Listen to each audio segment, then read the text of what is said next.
Donc là, Nico, ce qu'on va faire, c'est qu'on va faire une analyse dynamique multiple avec rien sous les pieds, donc pieds nus. Donc on va faire 4 allers-retours sur la plaque de stabilo pour voir ce qui se passe. Alors je te laisse venir faire des allers-retours. Parfait. Je vais alterner pieds. Ouais, une fois le gauche, une fois le droite. Once left, once right. Donc là, nous avons fait, c'est pour prendre une prise de mesure de qu'est-ce qui se passe sans rien de spécial. Nous allons essayer d'ajuster un petit peu son pied. C'est vraiment le pied droit qui fait de la merde. Ouais, c'est drôle, en statique, c'est mon pied gauche. Ouais. En dynamique, c'est le pied droit. Alors on va quand même essayer, parce que bon là en toute franchise, c'est que normalement là je serais censé corriger que le pied. On va quand même faire des C'est intéressant. Hein? C'est super Rien que j'ai des intéressant. difficultés à me corriger. Ouais. Donc cette fois-ci, Nico, on va essayer de nouveau de faire une empreinte dynamique multiple. Mais on a essayé de mettre des calcacanéennes sur les 5e rayons, voir si on a une incidence sur le déroulement de la marche. C'est déjà particulier. Oui, j'imagine bien. Wow. J'ai le genou qui part en vrille. Ouais. Donc comme ça, on a une comparaison pieds nus avec des calcacanéennes, donc une approche qui est plutôt postue. J'aurais pu être un petit peu plus précis sur le placement de ces cales. Hein. Et puis après, comme ça, pour encore faire une dynamique multiple avec les quantum jump pour voir vraiment que c'est plus efficace. Et si tout d'un coup il fallait une combinaison des deux, mais comme je disais tout à l'heure,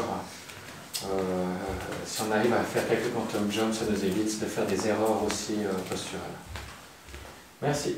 Voilà Nico, ce coup-ci on fait encore un troisième essai de dynamique multiple, toujours parce que ce qui nous intéresse c'est quand même le mode marche, c'est assez sympa les analyses statiques. On aimerait sûr que quand tu marches ça se passe bien aussi. Donc cette fois-ci on a retiré les calcacanéennes des 5e rayons et puis on a mis qu'un quantum jump. Donc on va refaire cette analyse dynamique multiple où on va faire ces 4 allers-retours. Un par pied. Un par pied, théoriquement bien placé, on pourrait même jouer un peu plus. On pourrait jouer pile l'endroit qui est l'idéal avec ton testing musculaire. De la position de cette. Il y a une différence. Ouais. Intéressant. Alors écoute, je te laisse faire ces allers-retours, comme ça on va voir les résultats.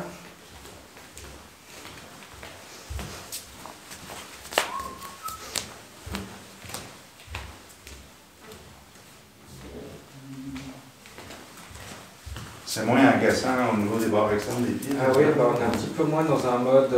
On enlève une contrainte. Là, on est en train de travailler vraiment sur le système électrique sans jouer vraiment sur des pressions de barorécepteurs. Donc là, on est plus dans un mode de cohérence que de stimulation neurosensorielle. Ok. Je vois déjà depuis ici que la régularité des pas, c'est très intéressant. On va voir le résultat. Donc les analyses arriveront tout sous peu. Voilà, cette fois Nico, on va essayer de conjuguer les deux, les calcacanéennes et puis les quantum jump, voir si on a du plus ou bien pas. À l'heure actuelle, les analyses démontrent que le quantum jump apporte beaucoup d'effets, tout en sachant qu'on risque pas de créer des problèmes. Alors on va voir ce que tu nous dis. Je te laisse faire le pied unique maintenant. Alors là, tu commences à être super équipé, quoi. Oh, c'est bizarre. Okay. Je me sens étrange. Oui, tu m'étonnes. On modifie pas mal de choses en même temps. Alors après, peut-être que tout n'est pas toujours utile pour tout le monde. Hein. Mais si on arrive à trouver une systématique qui fonctionne dans les plus grands nombres de cas, sans risquer de pousser les gens dans une posture qui n'est pas correcte, ça reste assez intéressant. Ok, un dernier coup. Merci. Donc ici, nous avons les résultats d'analyse. Donc ça, c'est le déroulement du pied donc sur 4 allers-retours. Donc on a 4 fois une empreinte du pied gauche, 4 fois une empreinte du pied droit. Donc qui est dynamique, on peut voir comment le déroulement du pied se fait. Donc au niveau de l'analyse, ce que moi je regarde beaucoup, c'est justement cette répartition, c'est cette ligne de répartition du centre de masse. Et puis, on peut un petit peu imaginer que ce serait l'ouverture fémorale. Donc on voit que le pied gauche à Nico, il n'a pas l'air de s'ouvrir beaucoup. Ici, on peut imaginer que son fémur s'ouvre sur l'extérieur et tac, il vient refermer.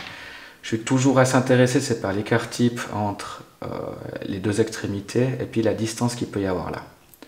Donc ça, c'est l'analyse avec rien sous les pieds. Ensuite, nous avons fait le test avec des cales calcanéennes. Donc je lui ai mis des coins sur les voûtes externes, sur le 5e rayon, pour voir. Donc ce qui est intéressant quand même de constater, c'est que finalement, on arrive assez bien à réguler cette ouverture-fermeture fémorale. Par contre, on a complètement débalancé les rapports de charge entre le pied gauche, où il y avait une grosse pression sur le pied gauche, et on l'a reporté à droite. Ça a l'air de fonctionner, mais encore une fois, en fonction de où on place notre cale calcanéenne, ça peut faire des grandes différences d'ouverture-fermeture, donc il faut rester assez attentif. C'est peut-être pas quelque chose qu'il faut vraiment prendre à la légère. Et puis dans le 3e cas, on a essayé de comparer, de mettre juste des quantum jumps.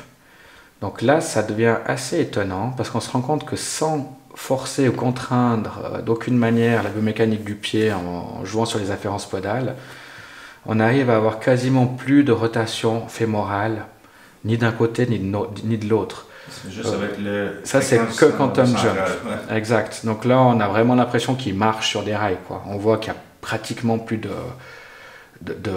d'ouverture et fermeture fémorale. On peut imaginer qu'à la marche, il a son bassin qui va rester stable, et puis d'avoir moins de risque de blessure.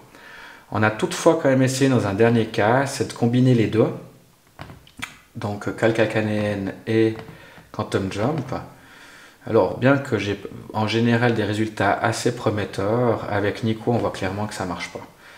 On voit clairement que tout d'un coup son pied il a vraiment voulu aller peut-être poser sur cette cale calcanéenne avant de revenir. Dans ce cas-là, donc est-ce que j'ai mal placé les cols, je ne sais pas, mais on peut dire en tout cas que c'est pas plus efficace ni que les cales, ni que le quantum jump. Donc on peut arriver à la conclusion que finalement la solution quantum jump, donc je vais juste refaire une comparaison entre le pied nu et quantum jump.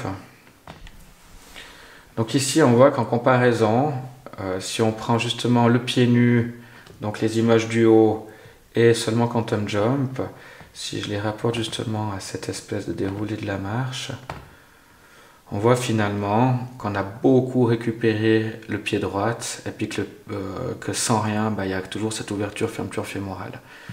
Donc il semblerait assez logique dans l'idée de ne pas risquer de partir en surcorrection, d'utiliser au maximum ce quantum jump, la solution à elle-même suffit, quoi. Génial. Puis c'est ça, on évite les risques là. C'est quand même intéressant parce qu'on parle seulement de l'effet au niveau statique et dynamique postural. Donc, là, on oublie tous les effets au niveau de la protection du système nerveux, les champs électromagnétiques, de l'utilisation des glandes, du corps, de tout. Donc non seulement ça marche sur le truc postural, mais on peut faire des tests qui démontrent bien qu'on arrive vraiment à soutenir le tonus général du corps et puis à se mettre dans une espèce de bulle de protection du bouillon électromagnétique. C'est ce qu'on va parler tantôt. Ouais.